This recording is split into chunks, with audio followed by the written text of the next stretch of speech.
Good morning, and thank you for tuning in to the Andrew Tate Show, brought to you by the GSMC Sports Network. We've got a great show for you guys today. We'll be covering the CFP board approving the 5+7 model, the NBA reassessing the G League Ignite, a marathon runner who broke the record for dribbling in basketball, and make sure you stick around for later in the show when we'll be diving into the oddities of the day.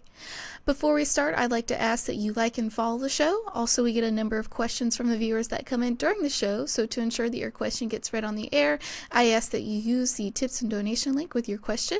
The tips and donation link is streamelements.com/gsmcsportsnetwork./tip. This puts your question at the top of the list so that I can see it, and it also just really helps the show.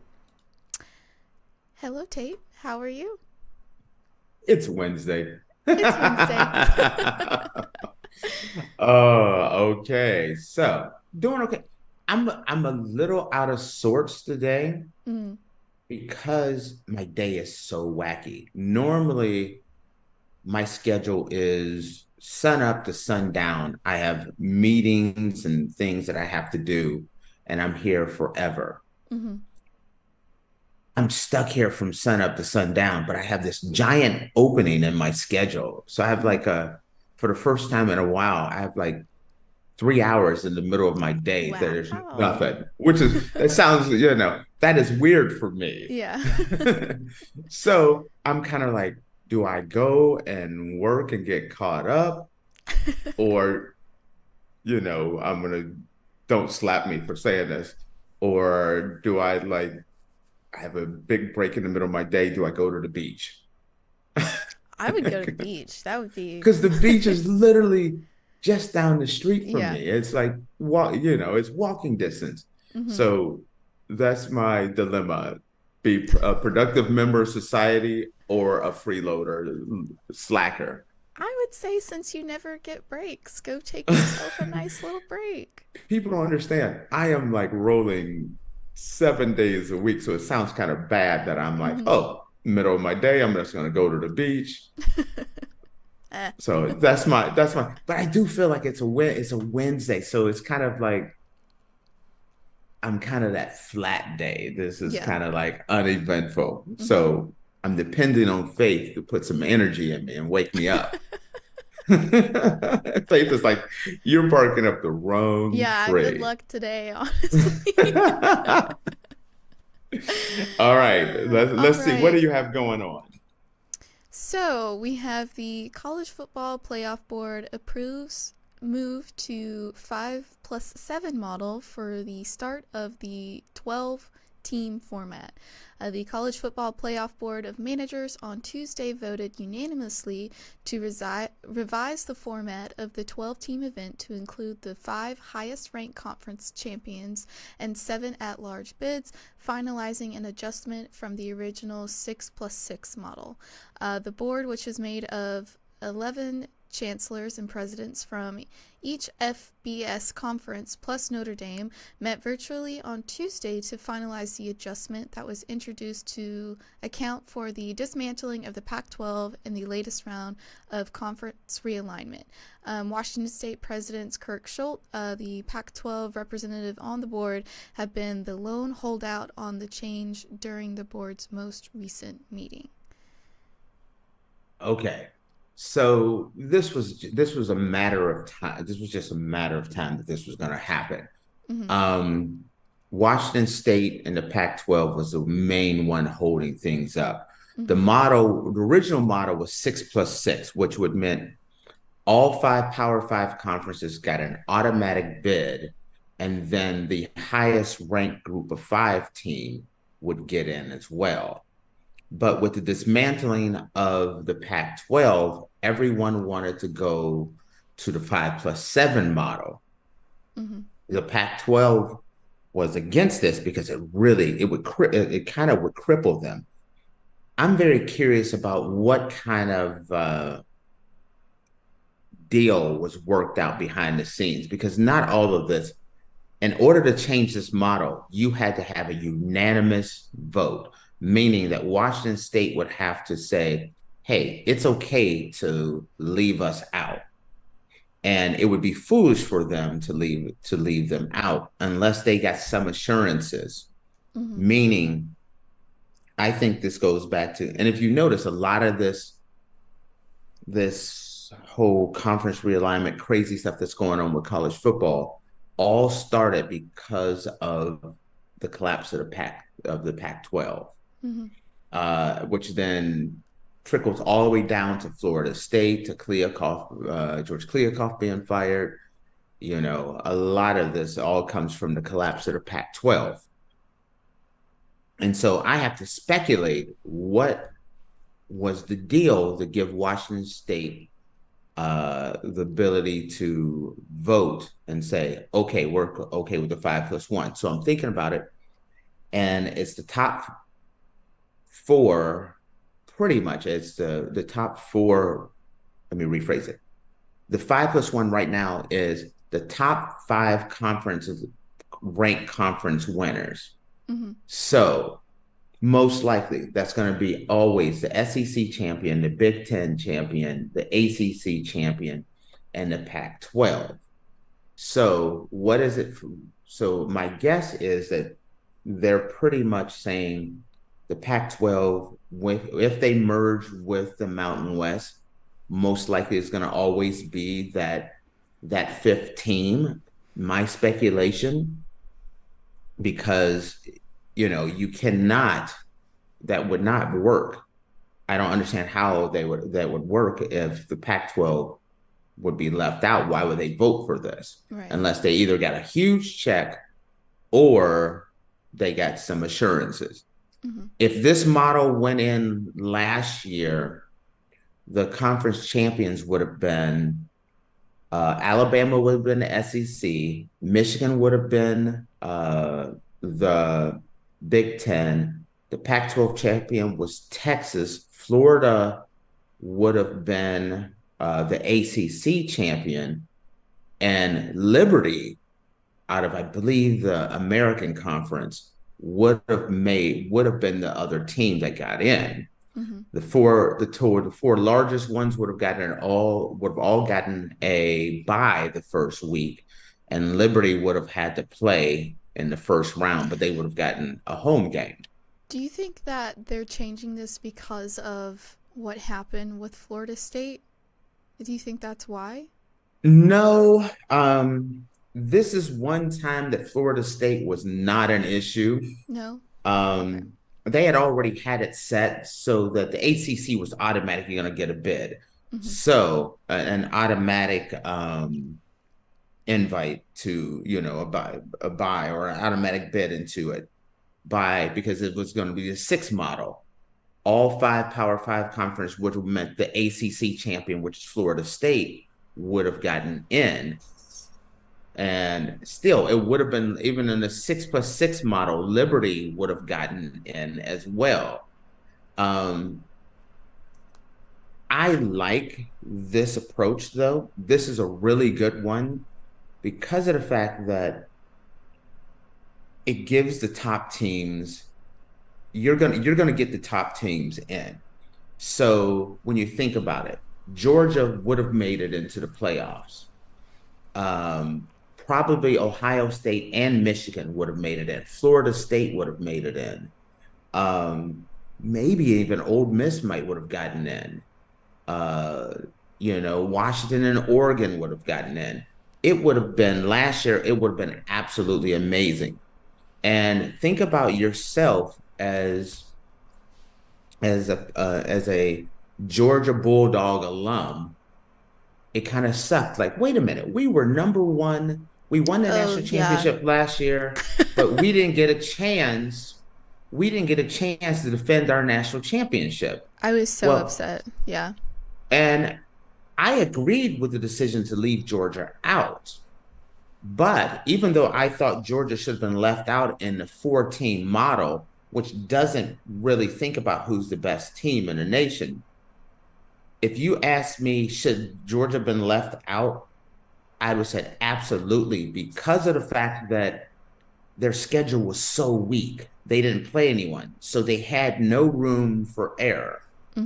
But if you'd have asked me, is Georgia one of the 6 or 7 best teams in the nation? I would have said absolutely they would have been. If you'd have put that 12-team model, would Georgia not been one of the favorites to win it all? Absolutely. Even though I just said Florida, Georgia did not deserve to be in the playoff on a 14 model, I would have had them as one of the favorites to go all the way and win it. This is why the playoff model is the best model, because a team like Georgia would have gotten in. A team Right. like Ohio State would have gotten in. A Mm-hmm. team like Oregon, who was the real deal, they only lost to one team, Washington, would have been in. You would have gotten the best teams. A team now, the black eye or the blemish on that would have been Liberty. Liberty was 13-0 in the American Conference, and they didn't play. I don't think they really had a tough schedule. That's the scary thing about this model, because it is the highest ranked 6 teams. So let's say Washington State, Oregon State, and the Mountain West merges together. Let's say Washington State becomes the strong team and they're not really playing anyone. You could do another Liberty situation where you run the table in the Mountain West. Mountain West is tough because they have Boise State and some decent teams, but they could literally run the table, be undefeated, and get one of those spots. And a school, yes, and not one of my favorite schools, but I'm going to mention them, Notre Dame. Notre Dame can go through, run the table, be undefeated, and not have a home game, because Notre Dame isn't in a conference. So they cannot get an automatic bid for being a conference winner. They can only get an at-large bid. Mm-hmm. Or a team like, let's say Georgia drops a game to Alabama and Texas, and they're on the outside looking in, and they get skipped because someone ran the table like the Liberty. That's the tough thing about this model. I wish, this is my, people will hate me for this one, so I'm gonna get attacked for it. But I always thought the 16-team model was the best way, where you just say, you know what, winning your conference matters. So we're going to put all the conference winners in. That includes the MAC, the Sun Belt, the American Conference USA, the Big Ten, the SEC, the Big 12, the ACC. All 8 of them get in. And then you have 8 at large. And then put all the dogs in. I mean, Georgia, Oregon, Ohio State, Penn State, Old Miss. Put them all in, and then you have no complaint at that point. Yeah. You can't be the Toledo who's ran the table and you're undefeated, but you don't get a vote. Give everyone that wins their conference an automatic bid. Go to 16, but give 8 at-large bids. That's what I would like to see. Even when they're talking about the Big Ten wanting to go to a 16-team format, they still don't like the way I want to see it done, which is they still want to have it five teams, but 11 at-large bids, meaning the Big Ten wants to be 16 teams because they have more teams. They want to be able to get more in. The SEC wants to get more teams in as well. So they want to go 5-11 if they go to a 16 team. This vote only goes for this year and next year, and then they reassess things. I think they're going to end up going to a 16-team playoffs, 5 plus 11 at-large bids, and it's going to be that kind of model. But no matter whatever model they do, no one's ever going to be 100% happy, because there's always going to be someone left out. There's always going to be an outsider looking in. If let's say Ole Miss drops a game to Alabama and Georgia, and let's say Texas, let's say they drop 3 games, but they dominated everyone else. they're sitting on the outside looking in. They're number 14 or number 13 or whatever it is. It's like, listen, we lost to the best teams in the nation. We deserve to be in. There's never going to be a perfect situation. But this is the first time with this playoff, though, that I think you truly get a true national champion, because you're going to have to win 3 games or 4 games to get in, to win the national championship. You know, looking at this, people in Georgia are probably like, Michigan's not really the champion. We should have had a chance to play Michigan. We should have had a chance. Now it's a lot more fair than it's ever been. A 12-team playoff, can't anyone say a word about it, because you're going to go through, by the time you get through this playoffs, you're going to have to beat 3 of the best teams in the nation. So there's no argument on that. And also, I like the 16-team playoff concept, because I would love to mix in a little March Madness in there where you can have an upset every once in a while. Would love to see a Liberty get in there and upset a Georgia. Yeah, I said that one. So that's my whole take on that. I just wanted to go and give you my 2 cents. What do you think before we wrap it up? I mean, I kind of agree with you that they should definitely do it like each team from each conference. That seems like it would be the most fair way to do it. That's the most fair way. And I know people are going to be like, the MAC, the Mountain West, the American Conference USA, Sun Belt, the guys like that, they don't deserve a bid. But they play football just like everyone else. Right. And they deserve, if they win their conference, they deserve to represent and be in the playoffs. So I'm pro that. But I love this playoff. I will be 100% glued to the TV watching it. So it also, but one thing I don't like, I wish the college football would redo the college football schedule, because with the playoffs, now it's going to be, the national championship is going to be almost February. It's going to be the end of January now. Oh, wow. Yeah. I would love that they start the playoffs early, start the season earlier. A month of December, have the playoffs and roll the national championship right into New Year's Day. That's what I would like to see. So, but no one's going to vote me commissioner. No, unfortunately not.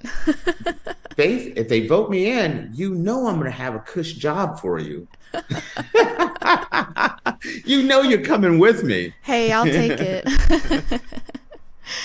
Alrighty. Right. Well, with that, guys, we're going to take a quick break. And when we come back, we're going to be talking about the NBA to reassess G League Ignite in the wake of name, image, and likeness. I feel like I'm losing my mind. Is everybody in the world blind? Please, Lord, give me a sign, a sign. I feel like I'm losing my mind. Is everybody in the world blind? Please, Lord, give me a sign, a sign.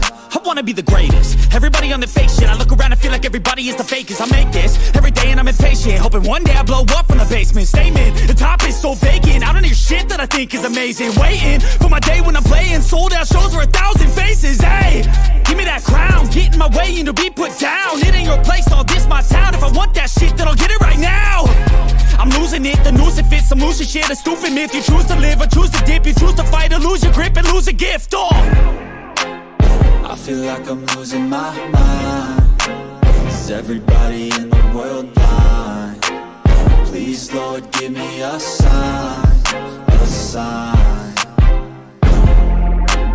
I feel like I'm losing my mind. Is everybody in the world blind? Alrighty. Alrighty, guys, welcome back. Earlier, we were discussing the College Football Playoff Board to approve the 5+7 model, and now we're going to be diving into the NBA to reassess the G League in the wake of name, image, and likeness. But before we do that, I just wanted to remind you guys to like and follow the show. We get a number of questions from viewers that come in during the show, so to ensure that your question gets read on the air, I ask that you use the tips and donation link with your question. That link is streamelements.com/gsmcsportsnetwork./chip. This puts your question at the top of the list so that I can see it, and it also just really helps the show.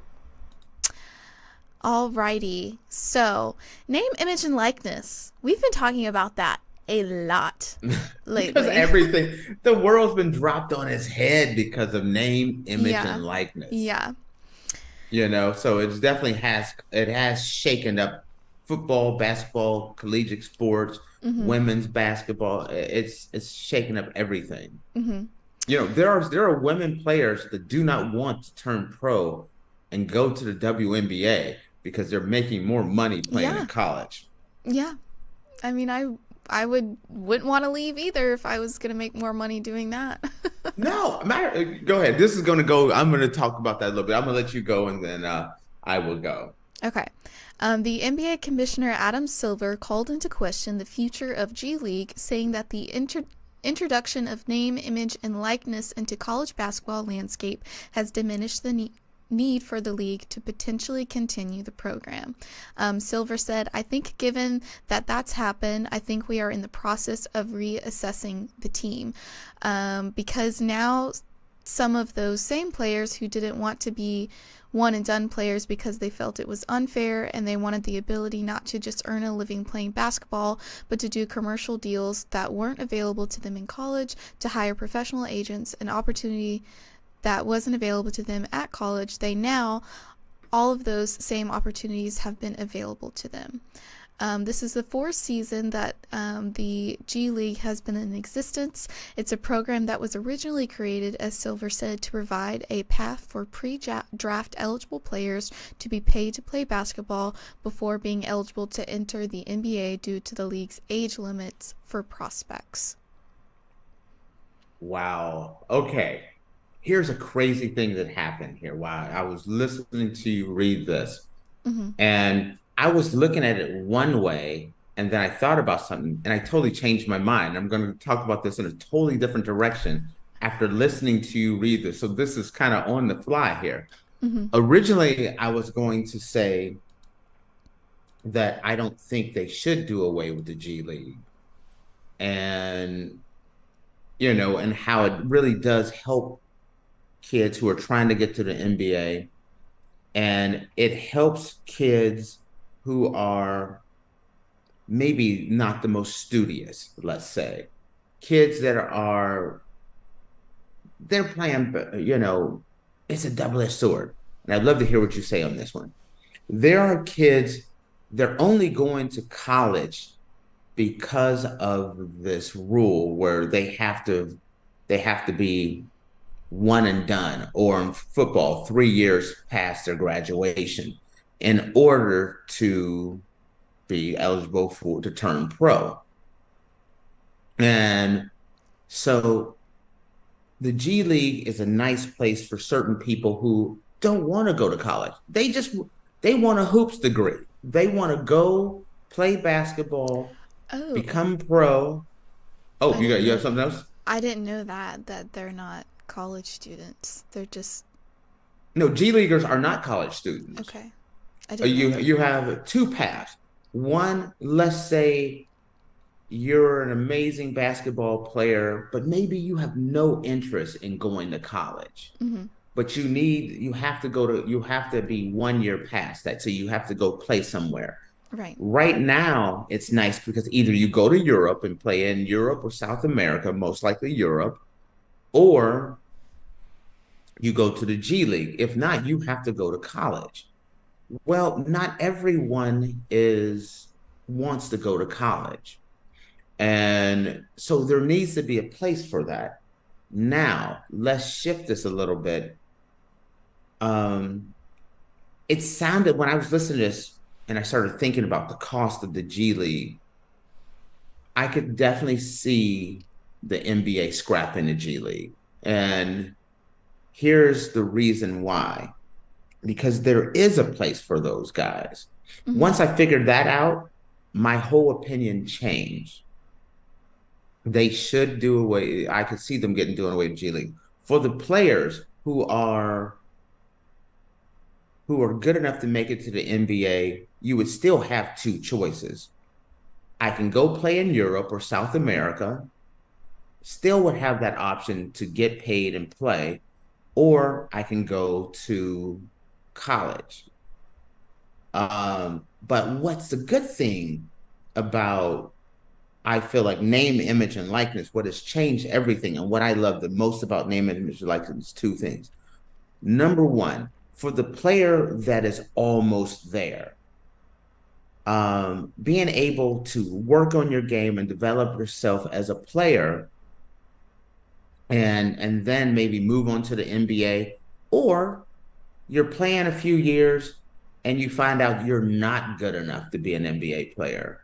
But what is your fallback? A lot of those kids before name, image, and likeness, they just got tossed out on the street. I know a bunch of them. Went to school with a bunch of them. Friends with a bunch of them. Where they thought they were good enough. They put everything into it. And then they walk out and they have nothing to show. Now they're back doing whatever they have to do to survive, where that's the only skill they have. Some of them try to play in Europe. Some of them get a job working at an auto parts store or whatever, fast food restaurant. But there's no real future for those guys. Not everyone is studious. The name, image, and likeness, what it does do is gives these kids a chance to make money, develop things for themselves, for them and their family. Some of these people will go on and maybe start their own business or do something else, but they'll have a chance. That's what name, image, and likeness gives these kids a chance that may not have had a chance. Now, also, what's going to happen is kind of like what you were talking about maybe it was this week or last week, where they were saying that not as many players declared for the NFL draft this year. Well, there's a bunch of players, whether it's NBA, WNBA, or whatever it is, they're not ready to turn pro. Well, now they're not forced to turn pro until they're ready. So some of these guys, hey, I'm not good enough. I'm a second rounder, or I'm a guy that's not going to get drafted. I can stay in school another 2 years, 3 years, and now maybe have a chance. I've developed my game to the point where now it is NBA ready, where because of money, I had to turn pro after 1 year. And within 2 years, you're out of the league and you're working at Amazon Fresh or something, Amazon or somewhere like that, trying to find a job. These guys can now stay in. Maybe some of them will get their degree. Some of them will develop their skills. Some of them will develop opportunities that they would not have had. That's what name, image, and likeness is doing. It is giving a lot of players more options on their future. We talked about you as a person going to school, whether it's a male, female, you have a chance to, now you're able to make an extra 20, 30, 40, 50, 100,000 a year while you're in school. Makes it so that you're more likely to stay in school and get your degree, maybe come out of college with a little money in your pocket, not in debt. You know how many American students graduate with a mountain of debt, and it's going to take them 20 years, no exaggeration, 20 years to get out of that debt. And a lot of them never ever get a job in the program that they went to school for. Now you're in debt, you're not doing what you want to do. Name, image, and likeness changes that for them, where they can stay in school, not be in debt, make a little money, maybe graduate with their degree, or develop their skills so that they are able to play basketball, or maybe they're able to get their engineering degree, their business degree, their marketing degree, their programming degree, and then go on to a better walk of life. So that's the reason why I'm pro name, image, and likeness. Now, back to the NBA and them doing away with the G League, it's kind of a concept that is now outdated. What I would love to see them do is, okay, they're doing away with the G League. I would love to see the NBA expand the rosters a little bit, add an extra 2 players where the rookies and the sophomores, meaning that second year player, has an automatic spot on the team so that they can work and develop on as a team. And also, I would love to see some of the colleges make it like they're doing right now, where people are getting a COVID year. They're getting an extra year in college. Right now, you have 4 years, plus you can get redshirted, and then they're getting a COVID year. So some of the people are in their 6, 7 years. Well, guess what? I know people that were trying to get their degree, and it took them 6, 7 years to get their degree, exactly. You want to know why? Because you're working. You have other things. The whole program needs to be adjusted so that the kids that are in school, maybe they can stay a few extra years, and the NBA adds a couple extra roster spots. That's a win-win for everyone. But as far as eliminating the G League, it's just a matter of time. It's going to happen because these kids can now stay in college for the ones that can, and the ones that are developing, they can go to Europe or South America. Matter of fact, one of our old show hosts, Kashan, which was the former basketball co-host, he's a guy that was a really good, talented player, played a few years in South America, played a few years in Europe, but never really had a chance. He was just on the cusp. But he was never able to make it in the NBA, but he was able to go through, get his degree, still play basketball, and come out of this thing incredibly and just great, in a great situation. So I love it, this whole name, image, and likeness can help them with. Does that make sense?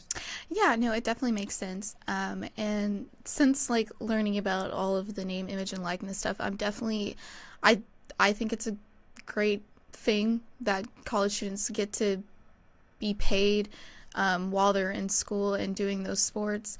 My only thing is, like, I'm a big advocate. I think college education for everybody is really, really important.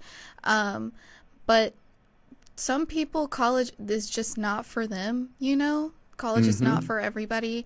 And so I guess my only concern is doing away with the G League entirely, because some people, I don't know, I feel like it would be expensive to go to Europe or South America to play basketball for a few years. You know, not everybody might have the opportunity to be able to afford that. So, well, most times when they go to Europe, they've been invited and they get paid a salary. Oh, okay. And that's the reason why Europe is sometimes attractive to them, because they can live in another country.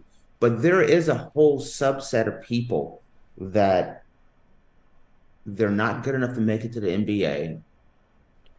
The only thing they know is America, and the place they want to stay is in America.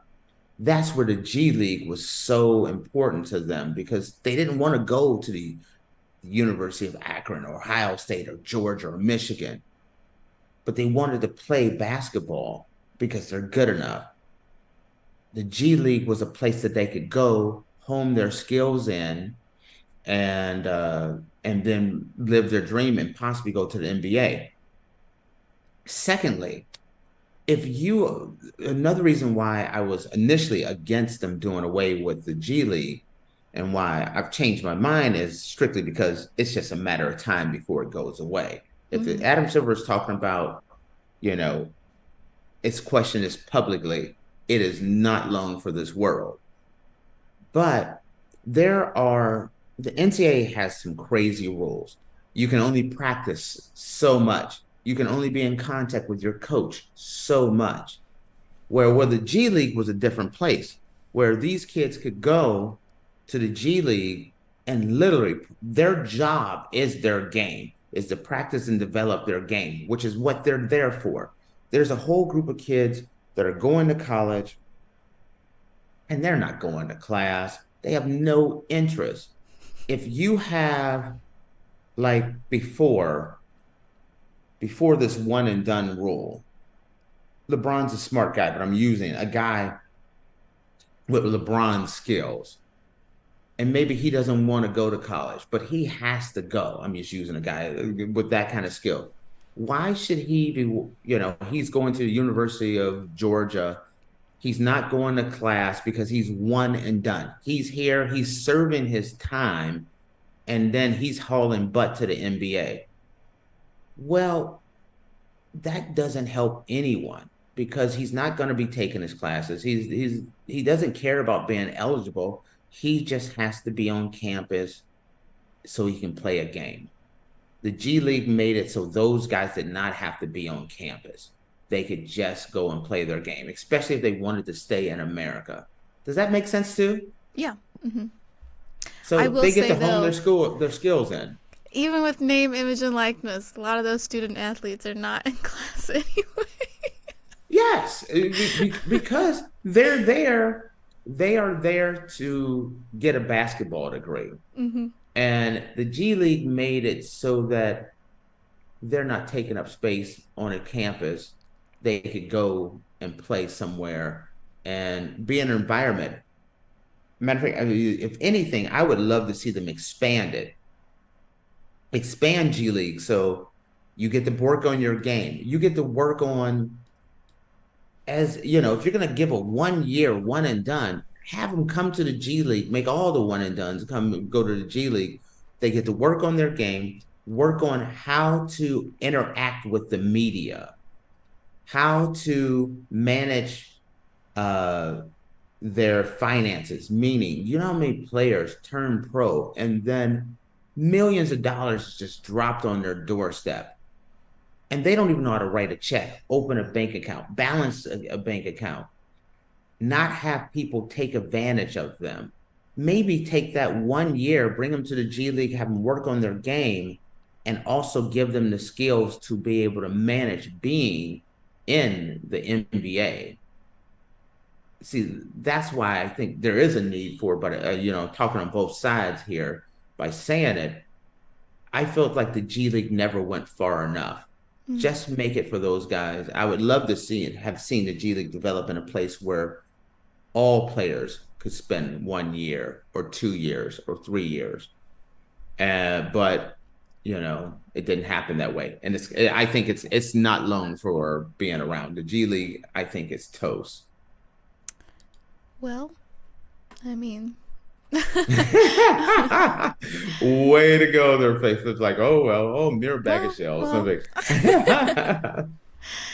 I mean, like I said before, like I do think college education for everybody is very important. But, for those people who just, college is not their thing, I think G League is a great option for those people. But like you said, you don't think it's going to be around for very much longer. Right.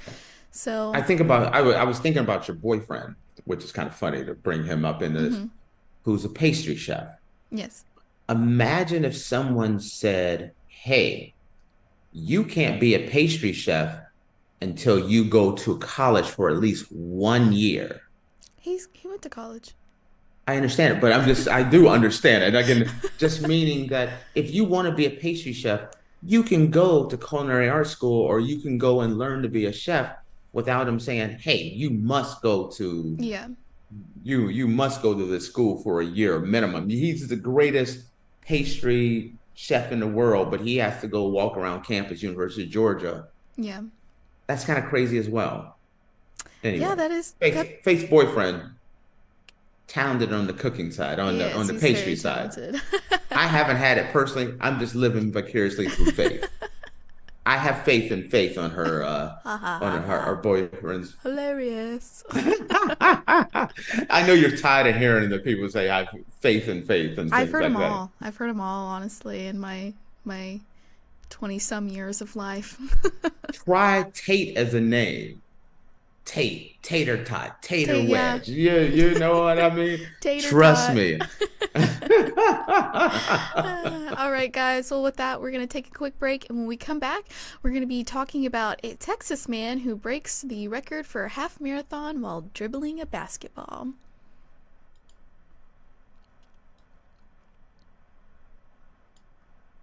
For the best and latest podcasts available anywhere, go to the podcast app on your cell phone and type in GSMC to access free content-rich podcasts on health and wellness, book reviews, sports, entertainment, relationships, social media, movies, technology, finance, and even weird news. Subscribe and download the GSMC Podcast Network's family of shows, available everywhere podcasts are found.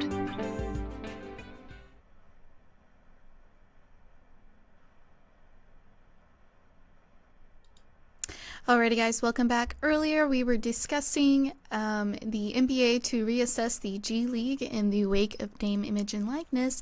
And now we're going to be talking about a Texas man who has broken the record for a half marathon while dribbling a basketball. So, Is that really a category? yeah, I guess so. Or is this the category of people who do not have dates?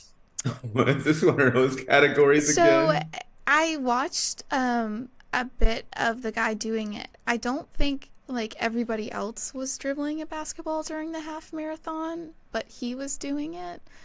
So I'll give you a little bit of background information. Okay.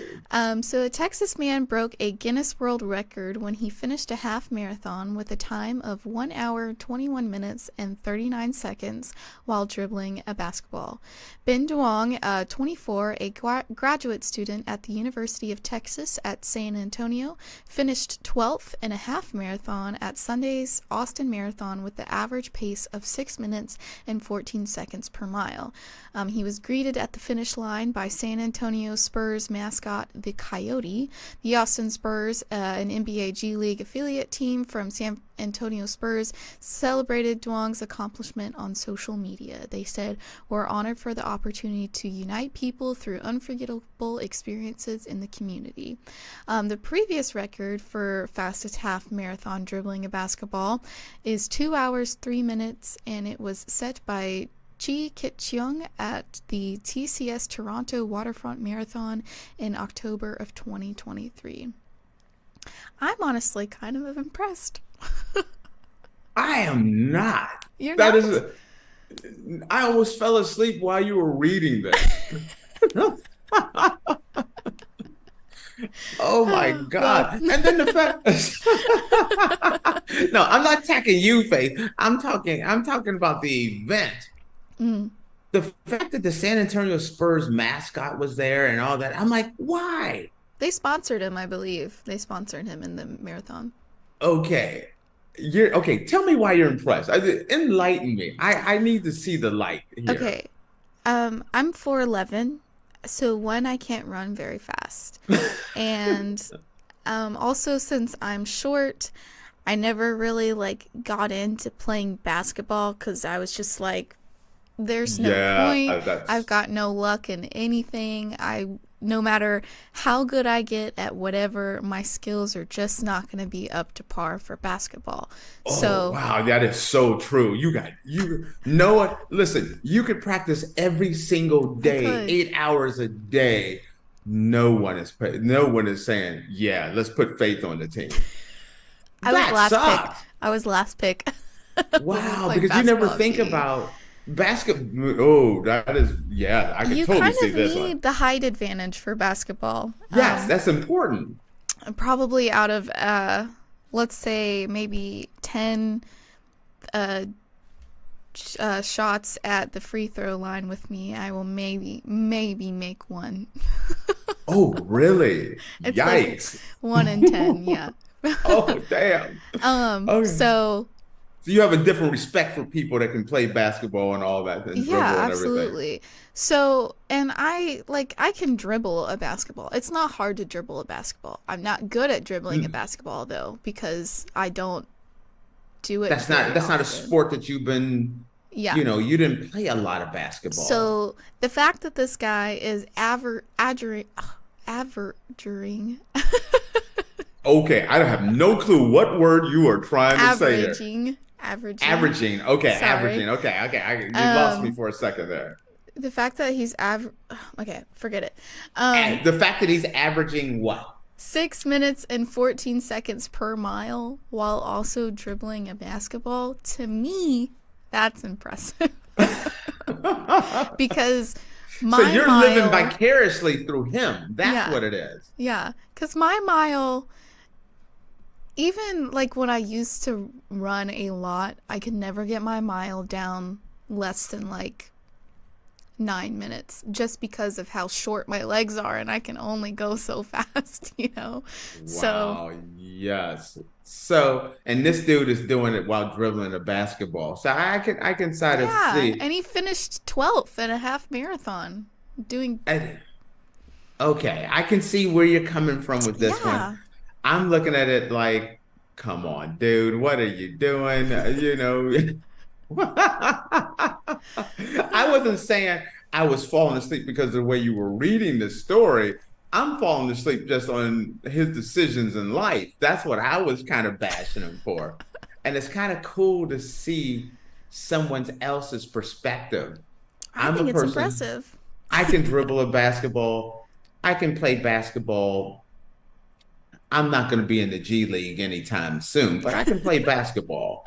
So that shows you I'm a long way from the G League, and I'm definitely 2 million miles from the NBA. But I can play basketball, or used to. Let's not even kid ourselves. Let's throw Tate on the court this weekend. If you put me on the court right now, I'm telling you, just thinking about walking past the door of a basketball court, my hip, back, and knees are hurting right now. Scoliosis is kicking in right there. I don't even have scoliosis, but just walking to the court, I would develop it. Gosh. So once upon a time, I could play basketball, but I don't feel like that should be a category. In the Guinness Book of World Record, there are some impressive things in the world to do. I feel like running a marathon, you're bouncing a basketball. I put that in the same category as running a half marathon while tossing a yo-yo. I can't put them in the same category. He did that for basically like an hour and a half straight of just. That's a half marathon, what, 13 miles, 13 and a half? I'm not the person to ask. Yes, I think it's right around that. Marathon is like 26 miles or something like that. So it's like 13 miles I am not the marathon man. So sounds bad. Just move on from that statement. Anyway, but you're going through, yes, it's an impressive skill because you got to bounce and run and things like that. And you're combining two skills at once. But I just feel like when you think about the Guinness Book of World Records, I've felt this for a long time. I just want to take a Sharpie and just start scratching out categories in it because, I feel like there's categories that should be like mind blowing, like, whoa, that's impressive. Mm-hmm. Running a half marathon while dribbling, I get you. I can see it your side now because, someone, but, yes, you have to run a half marathon. It's tough. You have to have a certain level of skill, endurance. You don't wake up and get off the couch and say, hey, I'm going to run a half marathon today. That's the thing I am impressed with. Mm-hmm. Dribbling a basketball, there does take a little bit of skill with that as well. A lot of skill. I mean, you're really dribbling a basketball over 10 miles. Look up how long. Do you mind looking up how far a half marathon is? Because to I do respect the fact that you have to have that skill and you have to get to, because you foul the ball off, it goes rolling off. Next thing you know, your world record is over. It's 13 miles. It's a half So marathon. I was right. So a marathon is 26 miles and a half marathon is 13. 13 is a long. Yes. That's what I have the respect for is going 13 miles. That is, I talk about sometimes on some of our walks that we do. I'm walking and I'm worn out on an 8-mile walk. That's a long way. So, it does take talent. It does take skills. Are you a person that's kind of into the Guinness Book of World Records and some of the things that's in there? No, not really. I think when I was younger, I thought like some of that stuff was cool, but some of the things that are in there are just really like weird and out of this world. That's what I'm talking about. I want a Sharpie to take some of these out of the record book. So like, I don't know if you've ever seen the lady who has like the longest like fingernails and toenails. Okay. That woman, it used to be a man. I remember seeing the man a long time ago. And their nails are all long and this and that. Curly. And yes, let's switch up to them. There are certain things in life you're committed. Now, see, that takes dedication and commitment, because there are certain things in life that you're just not able to do anymore. You understand where I'm getting at? What happens when it's like, hey, I got to go to the bathroom? Sister Scissor Hands over here. What are you doing? I wondered that as well. Business? I wondered that as well. You can't. Do you take her? You're like, hey, let's go to the sushi restaurant. They don't need chopsticks. They got built-in chopsticks. They're like, and it's like, no, I'm not sharing my Philadelphia roll with you. No. Yeah. I don't know. How clean are these nails? We're not eating at the table. You're not touching my food. You're not picking up my sushi roll. And they're creepy in general, right? You're sitting, like, let's say you go, your best friend, you invite Becky to dinner. And she's like there, you know how much we like Becky. You know what's so funny? Neither of us know a Becky. At all. Zero. I do not know a Becky anywhere. And so just the fact that we throw the name Becky out, like, we don't know anyone named Becky. Oh, we're always throwing Becky under the bus. So, but we're inviting Becky to dinner. And you're setting up at Sizzler. Have I ever been to Sizzler? I think I've been to Sizzler once in my entire life. I don't even know what Sizzler is. So it's like, I think it's a defunct. What is it like? Is it a steakhouse? It used to be a steakhouse or something. I've been to Sizzler once, I think, and I think they had like a salad bar. I had that something, but. If you're hanging out with someone and they got those world record fingernails, isn't that kind of creepy? And doesn't that kind of be like, I don't really want to go anywhere with her. You're kind of embarrassed to be around her, right? Yeah. Are you inviting her over? I wouldn't think those people had a lot of friends. Not a lot of friends, not a lot of dates. That's what I'm saying.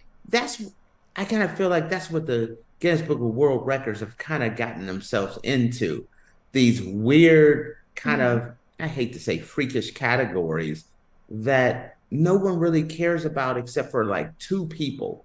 If you're growing your toenails out and you're growing your fingernails out and they're like 2-3 feet long, you made a bad decision in life.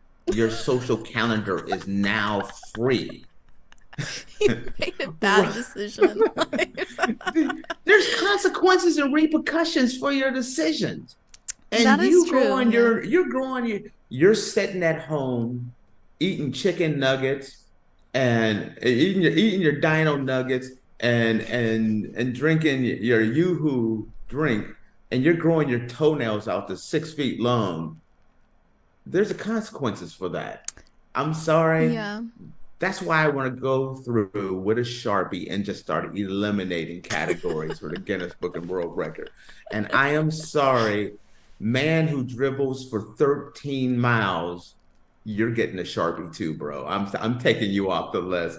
But Faith may erase it and put you back in there. Faith is keeping it. I think it's impressive. That's just me. No. Even the woman growing her nails out so long, that's impressive. You look at her like, wow, that's weird, freaky. See you later. Let's go to Sizzler. Oh, yeah. All right. Sorry. Alrighty, guys. Well, with that, we're going to take a quick break, and when we come back, we're going to dive into our oddities of the day. All right. Looking forward to it.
Alrighty, guys, welcome back. Earlier, we were talking about a Texas man who breaks the record for a half marathon while dribbling a basketball.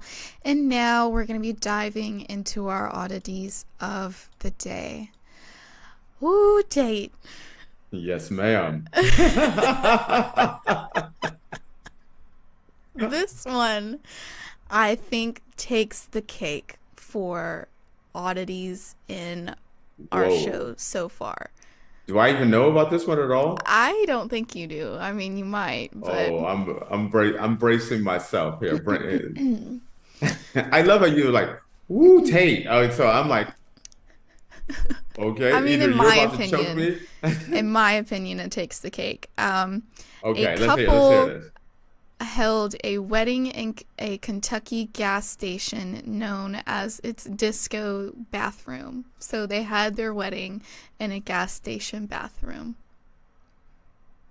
Whoa. Where's the disco involved in this It's one? called a disco bathroom. It's like a bathroom that has like disco lights in it. I know what you're talking about. Oh, do you? I know what you're talking about the disco bathroom. I saw a video. Someone went there and it was like they went to a bathroom and it had a button. You push a button and then the strobe light comes out and everything. And it's like, whoa. Okay, so keep on. So an Ohio couple held their wedding in an unusual venue, a Kentucky gas station's viral disco bathroom. Logan Abney and Tiana Ali Stock, who live in the Cincinnati area, exchanged vows in the bathroom at the Hop Shop's location in Verona. The store's bathroom went viral online for a big red button that causes a disco ball to switch on and dance music to play. Tiana, for the first dance in this disco bathroom to this moment, I vow to hop through life with you through the funk beats and mellow melodies, every rhythm in life, Abney said in his vows. The couple pressed the red button at the end of the ceremony to share their first dance. And for the viewers out there, guys, I put down I have a picture of the lovely couple exchanging their vows in a gas station bathroom. Okay, Faith, I want you to talk about this first. And the reason why it is because there's two perspectives there. As a young woman who may one day get married. Oh, I've had my wedding planned since before I was in a relationship with anybody. So so share all of it then, and then give me your thoughts on this, because I would love to hear your thoughts about this. So, if you love someone, you'll do a lot for that person. And, if my boyfriend, when we decided to get engaged, if he said to me, I don't really want a big wedding, let's just elope, go to the courthouse or whatever, and then we'll just take a really, really nice trip for our honeymoon, I would be down with that. As much as I have dreamed of a nice big Christmas themed wedding, I could do without it. But I would draw the line at a gas station bathroom. I would draw the line. Okay, what if he turns to you and he says, Faith, you have always been the woman of my dreams. I don't want a big wedding, but something I've always wanted is to have my wedding at the disco bathroom off of Route 62 at the truck stop. I don't think I could do it. I'm sorry. I don't think I could do it. I'm not going to put on a nice wedding gown and walk into a gas station bathroom and get married in a gas station. Oh, she's dressed up and everything? Yes, they both are. She has a really nice wedding dress on and he has a tuxedo on. Everybody's dressed really nice. And the procession was in the gas station to the gas station bathroom. See, that's never happened to me. No. The girl that wants her wedding at the gas station, her and I, we're going to see other people. I'm going to figure that out early in the relationship. Nope. We're not going in the same directions in life. Honestly, you're a good person. I'm a good person, but peace. If they were both happy with getting married in a gas station bathroom, congratulations. You guys deserve each other. See, okay.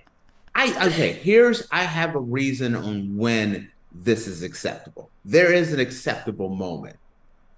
Okay, let's say she was working at the gas station. She didn't know he was in there. She was cleaning the men's bathroom. She bumped the disco light. He jumps up, he jumps out. They see each other and it's love at first sight. And so they want to get married at the place they met. All right, I'm going to give them a pass then. Any other scenario outside of that, why the hell are you having your wedding in a bathroom? In a bathroom at a gas station in the first place? Yeah. If you guys met by the Pringles and the Twinkies, okay, get married by the Pringles and the Twinkies, but why the bathroom? I will say, at least from the picture and the video that I saw, it's not like a crusty, gross gas station bathroom. It's a nice, clean gas station bathroom, but it's a bathroom. It's a bathroom. I don't care if it's Prince's bathroom. I'm not even getting married in Prince's bathroom. I might get married in Prince's bathroom. That might be the exception. It's all paisley and everything, and there's a disco light. No, I'm sorry. I'm not getting married in Prince's bathroom either. Yeah. Like you said, if my partner came up to me and said, I want to get married in a gas station bathroom, I'd be like, I think we need to reevaluate our lives and our relationships and probably go on our separate ways. There has to be a happy medium between, remember the woman that wanted to charge everyone money? Yeah. To how much was their money? They $15,000 or something like that. They wanted $1,500, I guess. Yeah, something like that. They have from the woman charging people to go to their wedding, and the woman that's having her wedding in the loo, the gas station bathroom. I'm sorry. Stick me in the middle. somewhere in the middle. That's called a regular wedding. That is called regular wedding. A That's in the normal, middle. regular wedding. You know, no, we are not having. And I'm a dude, and I'm saying I'm stepping in. No, we're not doing this. You don't want to like set your rings and like the urinal cakes in the. Ooh, you know what? If you're gonna go all out, you can have like the urinal cakes around the dress, a toilet paper ring. You know, that is like I'm picturing the ultimate hillbilly wedding. I'm sorry, that's kind of Ellie Mae. She's, you know, and then Grandma Beatrice. This is not. It's Go ahead, always in babe. those like weird southern states too. No, Like, no, it's- no, no, no, no, no, no. It's not a weird southern state. This is in Ohio. I am No, from no, no, Ohio. no. They're from Ohio. This was in Kentucky. The gas station's in Kentucky. Oh, wow. It's always This just says those weird southern states. Like what do Kentucky's you not really.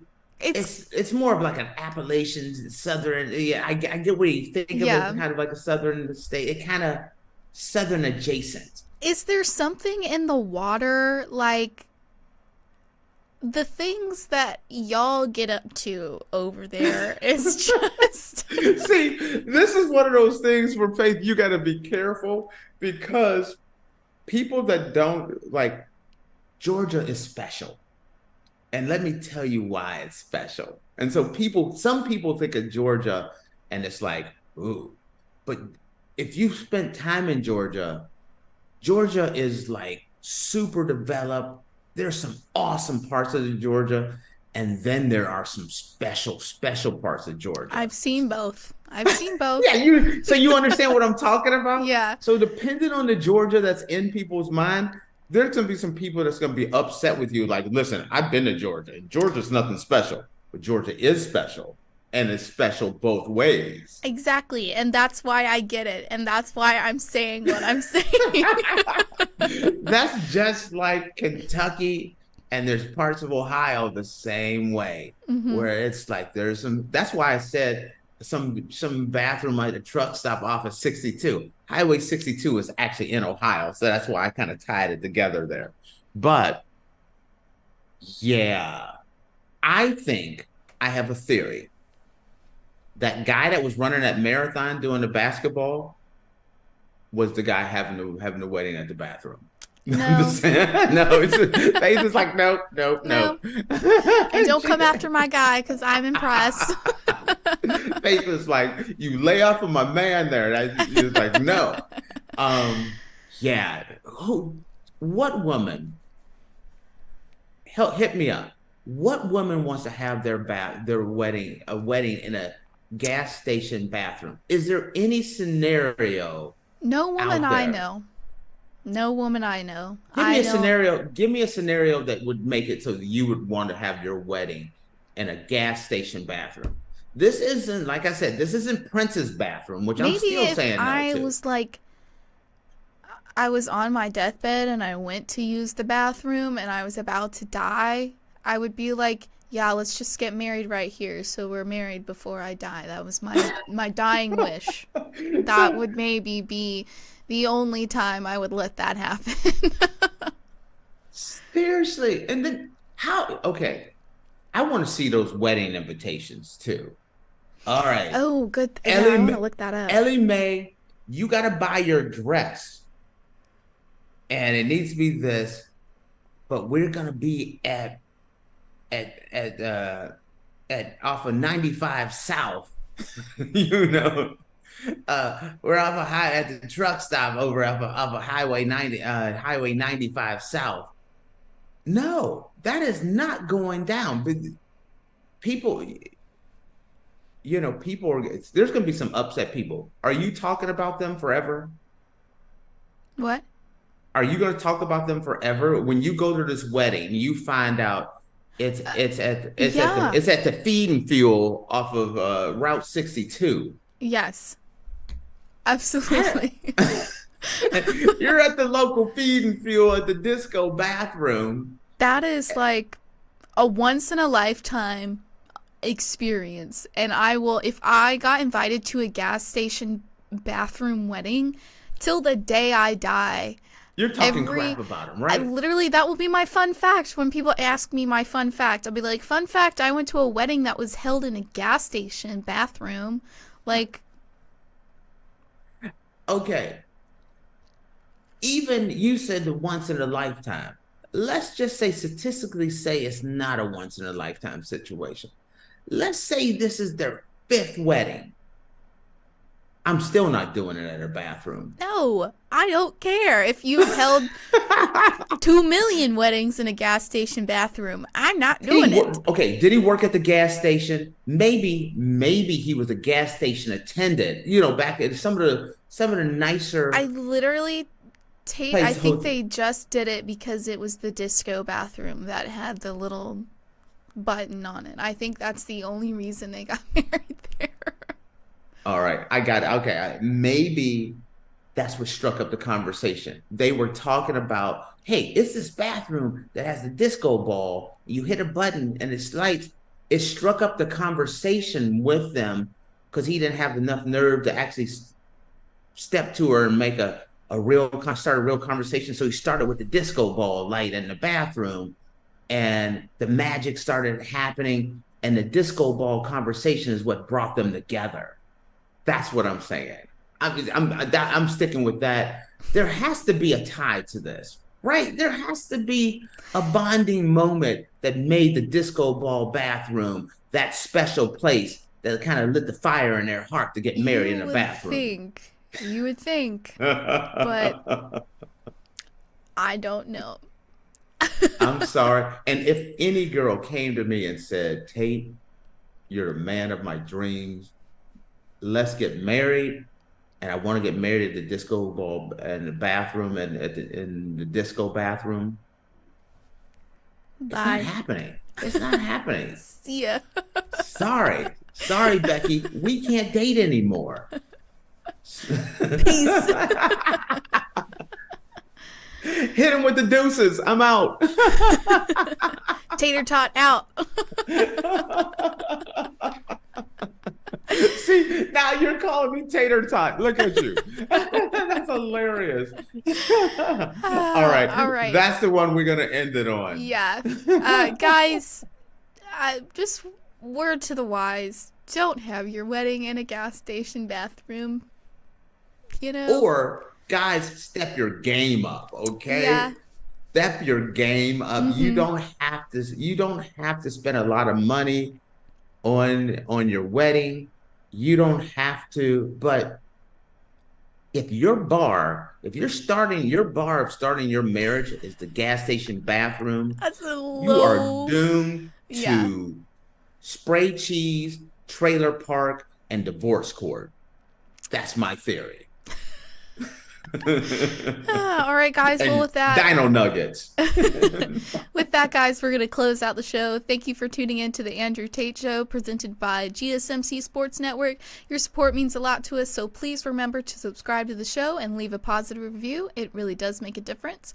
We also invite you to follow us on Facebook, Twitter, TikTok, and Instagram for more content and updates. Thank you once again. Have a wonderful day, and we'll see you tomorrow. Right. Doses. Peace. Let's